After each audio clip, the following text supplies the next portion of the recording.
ওকে।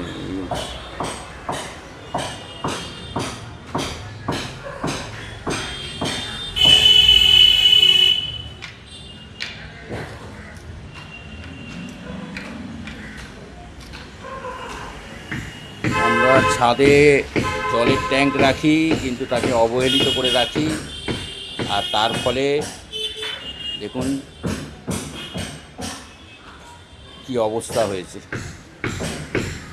আর জলের ট্যাঙ্ক কখনো ওইভাবে ছাদের ওপরে বসানো যাবে না, কারণ হচ্ছে ওইখানে সব সময় জলটা ও টেনে নেবে এবং ছাদকে দেবে, এবং ফলে ছাদটা নষ্ট হয়ে যাবে।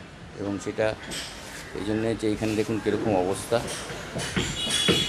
এখানে জল জমে দীর্ঘক্ষণ থাকে বলে আলটিমেটলি শ্যাওলা হয়ে মাটির আকার নিয়ে নিয়েছে, এবং হচ্ছে কত গাছ হয়ে গেছে।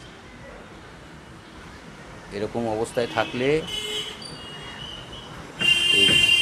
আরেকটি হচ্ছে আউটলেট ট্যাঙ্কের পাইপটা যেখান দিয়ে ছাদের জল বেরোবে সেখানের মধ্যে ঢোকানো চুকিয়ে থাকার জন্যে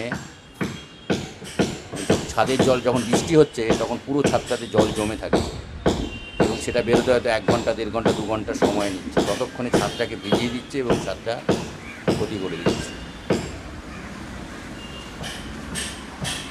এখন হচ্ছে এই ট্যাঙ্কটাকে উঁচু করে তুলে, এবং এখানে যদি ভালো মতন প্রোটেকশান নেওয়া যায়, ল্যাটেক্স কেমিক্যাল বিভিন্ন পাওয়া যায় যা ওয়াটার রুট ট্রিটমেন্ট করে, তাহলেই আমরা এটাকে আবার একটা ভালো ফর্মে নিতে পারবো, আরও অনেক দিন ছাদটা টিকে যাবে।